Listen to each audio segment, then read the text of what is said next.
ఇంత పెద్ద మొత్తంలో 1-2 నెలల్లోనే ఇంత పెద్ద మొత్తంలో మీ గ్రామ పంచాయతీలకి డబ్బులు వచ్చిన సందర్భాలు లేవు. ఈనాడు పెద్ద ఎత్తులో మీ పంచాయతీ స్థాయిని బట్టి 5 లక్షల దగ్గర నుంచి నాకు తెలిసి 50-60 లక్షల రూపాయలు కూడా గడిచిన ఈ వారం 10 రోజుల్లో మీ ఖాతాల్లో జమ అయ్యాయి. అంటే మీ గ్రామ పంచాయతీకి జమ అయ్యాయి అంటే ఇంకా ఈ మార్చి 31వ తారీఖు లోపు ఇప్పుడు ఎంత వచ్చాయో మరిన్ని అంత డబ్బులు కూడా రాబోతున్నాయి. అంటే ఒక్కొక్క పంచాయతీకి 10 నుంచి 15 లక్షల లగాయితూ ₹1 కోటి పైచిలకు ఒక్కొక్క గ్రామ పంచాయతీకి వస్తున్నాయి. ఈ డబ్బుని ఏదో గ్రామ పంచాయతీలోకి వచ్చాయి, పాత అప్పులు తీరుద్దాం, ఈ డబ్బును ఎట్లా ఖర్చు పెడదాము అనేది ఒక్క నిమిషం పక్కన పెడితే ఆ డబ్బుని ఒక ప్రణాళికాబద్ధంగా ఆ డబ్బుని ప్రజలకు ఉపయోగపడే విధంగా ఆ డబ్బులో ప్రతి పైసా మీ రాజకీయంలో ఒక మైల్ స్టోన్గా నిలబడే విధంగా అభివృద్ధి చేసినట్లయితే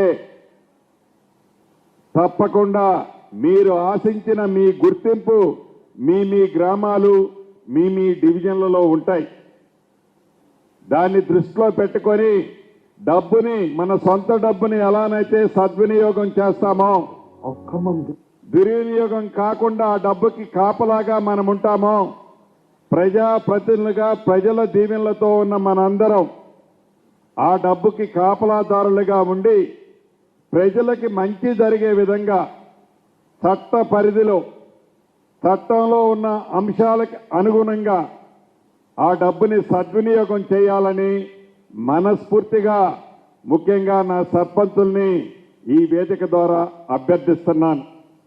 అంతేకాదు సర్పంచులకు ఆల్రెడీ ట్రైనింగ్ ఇచ్చారు. 2 రోజుల్లో ఏమో చట్టం గురించి విధి విధానాల గురించి మీ సర్పంచ్గా మీ విధులేంటి వాటన్నిటినీ క్షుణ్ణంగా ఇంతకుముందే తెలిపారు.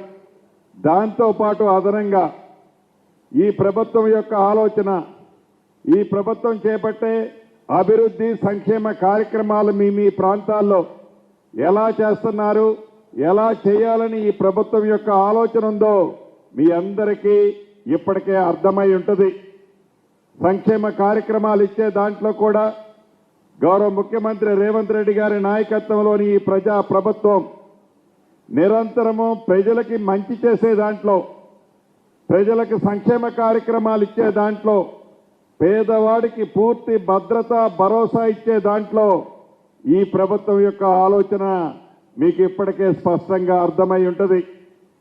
అదే దిశలో రాజకీయ పార్టీలకు అతీతంగా ప్రజల దీవెనలతో ఎవరైతే ప్రజాప్రతినిధిగా గెలిచిన మీ అందరి ఆలోచనలకు అనుగుణంగా అధికారులు కూడా మీ పంచాయతీలు మీ వార్డులలో తప్పకుండా సహకరిస్తారు.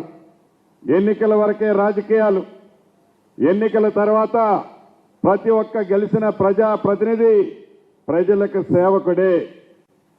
నీది ఏ పార్టీ అన్నది ముఖ్యం కాదు, నీది ఏ జెండా అనేది ముఖ్యం కాదు, ప్రజలకి మంచి చేశామా లేదా అన్నదే ముఖ్యం. దాన్ని అధికారులు కూడా మీ పరిధిలో ఉన్న ప్రజాప్రతినిధులకి మంచి సూచనలు సలహాలు ఇస్తూ ప్రభుత్వం యొక్క ఆలోచనలకు అనుగుణంగా ఆ గ్రామ పంచాయతీలు ఆ వార్డులలో అభివృద్ధి విషయంలో ఇంకా కొత్తగా ఎన్నుకోబడిన నా ఆడబిడ్డలు చాలామంది ఉన్నారు, పాత వాళ్ళు కూడా ఉన్నారు. తప్పకుండా వాళ్ళతో నిరంతరము సంప్రదిస్తూ మంచి కార్యక్రమాలని ప్రోత్సహించే దాంట్లో అధికారులు కూడా సహకరించాలని ఈ వేదిక ద్వారా వారిని కోరుకుంటున్నాను. అంతేకాదు వచ్చింది వేసవికాలం. ఈ వేసవికాలంలో తాగునీరు సమస్య ఉంటుంది. ఈ తాగునీరు సమస్యను కూడా ప్రత్యేకమైన శ్రద్ధతో ఏ వీధిలో కూడా ఏ డివిజన్లలో కూడా ఏ గ్రామ పంచాయతీలో కూడా తాగునీరు సమస్య లేకుండా ఉండే విధంగా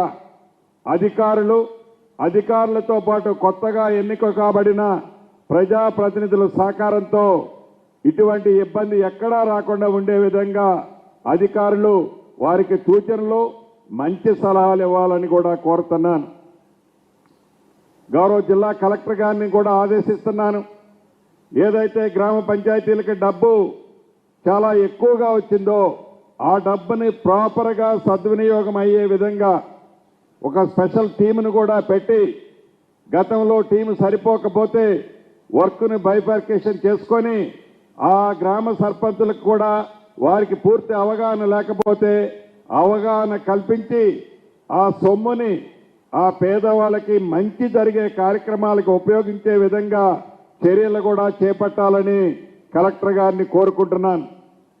అంతేకాదు ప్రజాప్రతినిధులుగా మనం ఏదైతే ఉన్నామో నిధులు ఒక్కటిస్తేనే కాదు, ఏ గ్రామానికి పోయినా ఏ డివిజన్కి పోయినా నన్ను కానీ మిమ్మల్ని కానీ అడుగుతుంటారు. ఈ రోడ్డు వేయలేదనో, ఈ డ్రైన్ కట్టలేదనో, ఈ మంచినీరు ఇలేదనో సమస్యలు ఉండటం సర్వసాధారణం. ఎందుకంటే ఇది ఈ రోజు వచ్చిన సమస్య కాదు. గడిచిన కొన్ని దశాబ్దాల నుంచి ఆ గ్రామాల్లో కొన్ని సమస్యలు ఉంటాయి. కొన్ని డబ్బుకు ఖర్చు పెట్టి సమస్యలు పరిష్కరించే ఉంటాయి. కొన్ని డబ్బు కంటే మన బుర్రను పెట్టినట్లయితే ఆ సమస్యలు పరిష్కారం అవుతాయి. డబ్బుతో సమస్యను పరిష్కరించేదాన్ని నిధులు ఖర్చు పెట్టి అంత సఫిషియెంట్ నిధులు లేకపోయాయని మనం ఖాళీగా ఉండటం కాదు, దాన్ని బుర్రను ఉపయోగించినట్లయితే ఆ సమస్యకి పరిష్కారం దొరుకుద్ది. ప్రతి గల్లీకి పోయినప్పుడు నాకు ఈ సిమెంట్ రోడ్డు అడగటమో, నాకు ఈ డ్రైన్ అని అడగటమో సర్వసాధారణం.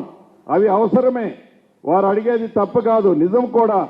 కానీ దాంతోపాటు చిన్న చిన్న రిపేర్లు, మంచినీరు విషయం ఉంటుంది, ఎలక్ట్రికల్ విషయం ఉంటుంది, డ్రైనేజ్ విషయం ఉంటుంది. ముఖ్యంగా డ్రైనేజ్ విషయానికి వచ్చినప్పుడు మనం చూస్తుంటాం, సిమెంట్ రోడ్డు నీట్గా వేస్తాం. ఈ సిమెంట్ రోడ్డు ఒక 1/2 కిలోమీటర్ పొడుగుంటే 2 పర్యాయాల్లోనో 3 పర్యాయాల్లోనో ఆ రోడ్డు వేసి ఉంటాం. దానికి 2 పక్కల డ్రైన్కు 4 సార్లు 4 విడతల్లో కట్టుంటాం. ఆ డ్రైన్ కట్టినప్పుడు ఒకసారి ఒక లెవెలు, ఒకసారి ఒక లెవెలు, ఒకసారి ఒక లెవెలు కడతాం. అటు ఇటు ఎత్తుకుంటుంది, మధ్యలో డౌన్ ఉంటుంది ఆ డ్రైను. ఆ నీళ్లు పోవు. ఆ డ్రైన్లోకి నీళ్ళు వచ్చినప్పుడు ఈ మధ్యలో బిట్లో అడుగులోతు నీళ్లుంటాయి, అటు ఇటు అడుగు కనపడుతుంటుంది.